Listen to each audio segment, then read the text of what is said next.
Hello, this is Morel Bernard with the continuing story of an American, Booker T. Washington, part of the life of Booker T. Washington at the Tuskegee Institute. The last words were he learns how to make out bills for material, how to keep shop supplies, and a part of his time is devoted to mechanical drawing and classroom work. And by the way, please subscribe to the channel and please share the videos. Thank you. The division of wheel writing is fitted for work in all details of the trade. The students have constantly on hand new work, such as the building of wagons, drays, horse and hand carts, wheelbarrows, buggies and road carts. A great deal of repair must be done to keep the farm equipment in first-class shape, and the shop is constantly patronized for this kind of work by the farmers of the town and neighborhood. The school has a standing order for farm wagons from merchants in Tuskegee and Montgomery. These are turned out complete and have proved serviceable and popular. All of the harness used by the school, and a large quantity sold outside, is made in the harness making department. All the vehicles turned out by the blacksmith and wheel writing divisions are finished by the students in the carriage trimming shop. The visitor, therefore, who wishes to inspect the Tuskegee Institute is met at the station by a carriage built by the students, pulled by horses raised on the school farms, whose harness was made in a school shop. The driver wears a trim blue uniform made in the school tailor shop, and shoes made by student classwork. The visitor is assigned to a guest room in a dormitory designed, built, and furnished by the students. His bathroom plumbing, the steam heat in his room, and the electric lighting were installed by students. The oak furniture of his room came from the shops. The young woman who takes care of his room is a student working her way through the institute. After supper, she will change wearing apparel to a blue uniform dress and a neat straw hat, all made in the school. The steam laundry sends over to know if the visitor wishes some washing done, and girl students send it back proud of the snowy polish of shirts and collars. The visitor is asked to be a guest in the teacher's dining hall. The bill of fare may read as follows: breakfast food, ham, fried cakes, bread, syrup, coffee, tea, butter, fruit. Dinner, roast beef, tomatoes, rice, cornbread, sweet potatoes, buttermilk, snap beans. Dessert. For supper, cold ham, tea, bread, syrup, butter, milk, fried potatoes, coffee. In looking over this program, the guests will discover that the ham, roast beef, vegetables, cornbread, syrup, butter, milk, and potatoes are products of the school farms, raised, cared for, and produced by student labor. Throughout these varied fields of industrial and productivity activity, the following objects are kept constantly in view, and their relative importance is in the order of their enumeration: to teach the dignity of labor, to teach the trades thoroughly and effectively, to supply the demand for trained industrial leaders, to assist the students in paying all or a part of their expenses. That the distinctive feature of Tuskegee Institute, ample provision for industrial training, has received in the public prints almost exclusive attention is not strange.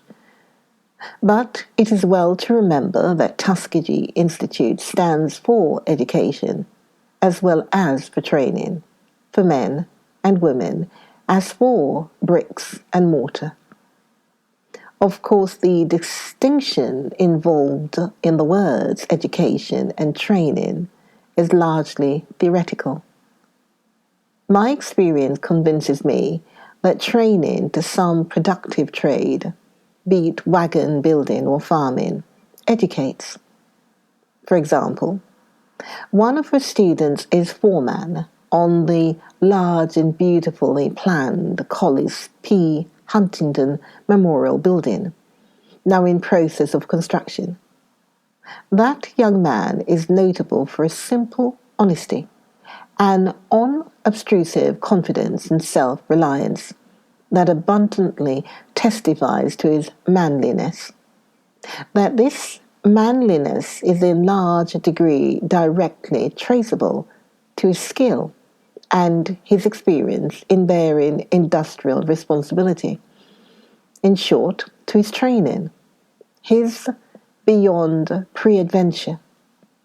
Indeed, in running over the long list of students who, for one reason or another, lack of money or lack of taste for books, have left Tuskegee without completing the prescribed course in the academic department, I have been forcibly impressed with the fact that training to productive industry directly tends to develop sound judgment and manly independence, those qualities of the mind and heart that collectively constitute the character of the educated man.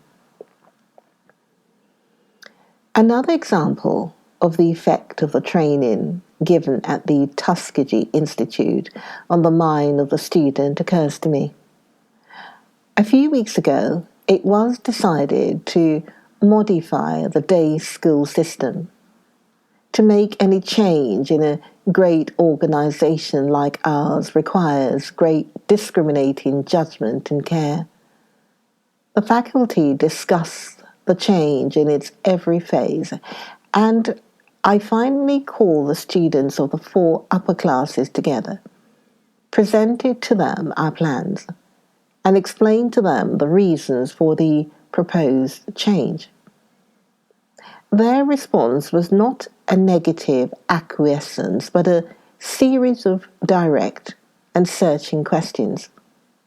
They were alert and quick to see minor defects and to give direct and constructive criticism in regard to many details. Their work in the shops and on the farm had brought them into touch with real issues and real things. Their daily work in constructing and equipping our buildings and in helping to build the Institute had brought with it an intelligent interest in the school and an enlightened appreciation of values. In other words, it had taught them to think. It is obvious that a man cannot build wagons or run a farm with continuous success who is unable to read, write, and cipher. But far deeper than the mere commercial advantage of academic studies is the fact that they afford incentives to good conduct and high thinking. To make a boy an efficient mechanic is good, for it enables him to earn a living and to add his mite to the productiveness of society. But a school must do more, must create in him abiding interest in the intellectual achievements of mankind in art and literature, and must stimulate his spiritual nature. And so Tuskegee has always maintained an academic department, at present housed mainly in 4 buildings. The most important of these are Porter Hall, a 3-story frame building, the first building erected after the opening of the Institute. Though poor in appointments, yet rich in traditions. Thrasher Hall, a handsome 3-story brick building with well-equipped physical and chemical laboratories. And the Carnegie Library, a beautifully proportioned brick structure, which is the center of academic interest. The collections of books is well selected, and the generosity of Tuskegee's friends keeps it constantly growing. The admirable Collins P. Huntington Memorial Building will be the largest building on the grounds and is to be used exclusively for academic purposes. On the faculty of the academic department are 28 men and women of Negro blood with degrees from Michigan, Nebraska, Oberlin, Amherst, Cornell, Columbia, and Harvard. In order to display the character of work done in the department, it may be well for me to explain the course of study in some special branches. The aim of the work in English is the preparatory classes is to bring about familiarity with the mother tongue and correctness and ease in its use. From contact with good models of spoken or written discourse, the pupil learns to appreciate and interpret thought well expressed. From the careful attention given his own language, he learns to feel the correctness or incorrectness of an expression without slavish reliance upon rules. In other words, in these classes, language is taught as an art. The necessary rules and definitions, when they occur, are treated as working principles, and abundant practice in applying them is given. In the advanced years of the course, technical grammar is taught because at this stage, the pupil has already become familiar with good usage and has attained a certain facility in employing the mother tongue. He should now be taught more thoroughly the fundamental principles governing the correct or incorrect use of an expression, while in the preparatory classes, oral exercises in narration, description, and reproduction predominate. The pupil is encouraged to talk simply and naturally about something he has seen or heard or read. He is taught to exercise care for unity, logical sequence of ideas, and smoothness of transition. To the narration and description of the lower grades, argumentation and exposition are added in the advanced work. These subjects being expanded to form the basis of a course in public speaking.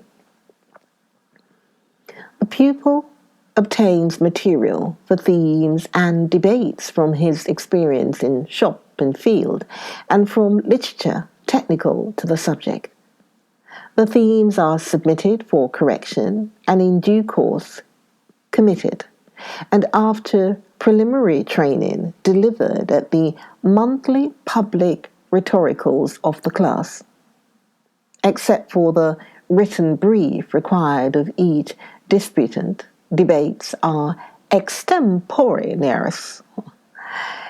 In the preparation of a program like the following, considerable experience and research must necessarily be involved. So, we have class in language, a middle rhetorical evening prayer service. There is an overture, obviously, there is orchestra, and there is a scheme for the evening. Exercises like the foregoing not only assists the industrial department in its work with the pupil, but offer admirable academic training in English and in practical elocution. Besides the discussion relative to industrial pursuits, the pupils consider questions important to them as future citizens and men of business. This phase of the English work trains the pupil to rigorous methods of reasoning and to clearness and forcefulness in public discourse. Literature in the preparatory classes is taught under the heading of reading. The physical requisites to effective expression receive due attention, but great stress is laid upon reading as a means by which the mind is furnished with knowledge. Literature is taught by reading and language teachers, the former dealing with the subject matter for literary values, the latter having an eye to construction. The course is of twofold importance. Contact with the finished style gives to the pupil a sense of what is most fitting and beautiful in expression, thus proving an invaluable aid to his own oral and written diction. The work of the senior class in English literature and composition aims to develop in the pupil power to think clearly and logically, and ability to appreciate thought expressed by others, to teach clearness and correctness of expression together with facility and power in the use of language, to produce an appreciation of good books by contact with classic authors, and to give, by an outline study of the history of English literature, a proper setting for the author's read. To supplement the classroom work in literature, a course in home reading has been arranged. It is the aim of the division of English to make the home reading as much like play as possible, a relaxation from sterner requirements of the curriculum, an occupation for idle hours. By persuading the most stupid pupil to read books which appeal to him, the teacher can lead him gradually to more solid literature. As personal achievements appeal to the undeveloped mind more strongly than the chronicles of conflicts and political changes, the first course in history deals with biography. The student is given facts in the lives of men, Washington, Jefferson, Adams, and is made to feel that these men actually lived, that they are not mere abstract influences. At the very beginning, their lives are studied in the light of character building. After the first ideas of character building have been presented, the next step is to awaken the power of the observation, to quicken the imagination. The elementary course in English history is adapted to this purpose. The course in advanced American history is for developing judgment and discrimination. Little attention is given to the periods of discovery and of colonization, except to show the student how the American people, as is true of all great nations, began as cultivators of the soil. The peculiar position of the Negro in American history, from the earliest days of the slave trade, through the wars with England and the Civil War, to the present time, is given due importance not by isolating it, but by introducing it in its proper place with other events. In the senior year, a course is given in the state history of Alabama for the benefit of those who wish to fit themselves as teachers in that state. The object is to acquaint the normal student with the important facts in the settlement of Alabama, its entrance into the Union, and its present industrial and political status. During the first 3 years, the course in geography is taught with nature study. In the last year, geography is combined with history. The purpose of this arrangement is obvious. Geography is really a broad phase of nature study. Questions regarding natural features, the sun, moon, planets, watercourses, physical points, etc., are explained in the course in nature study. Hence, the pupil appreciates all the more what is said about them when he comes to them again in his geography. The same intimacy is found in the study of plant and animal life, minerals, and rock formation. Tuskegee is admirably fitted for the study of geography, and every effort is made to make the teaching easily grasped. The industrial shops are always open to academic teachers and students. When the student takes up the subject of lumber, for example, he is able by going to the shops to understand the various stages through which the rough, uncut log must pass in order to make suitable building material. Then, too, the school grounds are put to excellent use. Various kinds of plant life are studied: hills, valleys, small watercourses, example of erosion, different kinds of soil are seen on every hand. In connection with nature study and geography, the pupils are urged to be on the alert to detect something new, something which they have seen often, but can afterward view in a new light because of the information obtained. The course in mathematics covers a period of 7 years, including arithmetic, algebra, geometry, trigonometry, and surveying. Throughout the entire course, the aim is to give the student, as far as possible, a practical knowledge of the subjects embraced. The pupil is required to deal in things associated with figures rather than with figures alone. In multiples and measures, his work is brought in close and effective touch with the trade work. For example, the carpenter must get the greatest common length of board from several different lengths without any waste. The dressmaker must find and use the smallest number of yards of cloth that suffice for the making of dresses of different sizes. Mathematics is shown to be an instrument of economy. In fractions, estimates are made of the cost of bales of cotton at prevailing prices. The student is often required to weigh out in each case the amount of various articles which can be purchased for given amounts of money. In compound quantities and in the various measurements, the student does the measuring. Yards, rods, tons of coal, and tons of hay are measured. In carpeting, he is required to carpet a room. In lathing and plastering, he must witness the work in active operation. In percentage problems which must be solved in the daily work, the student is able to get from the industrial departments. For example, if the leather for a pair of shoes costs a definite amount, and the shoes are sold at a definite rate, what percent is gained?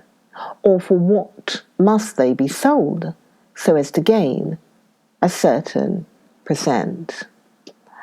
The curriculum of Tuskegee Institute, as what we have been learning about. Join me for the next video. On the life of Booker T. Washington at Tuskegee Institute. Join me for the next video, and I'll see you then. Okay, bye-bye. Bye.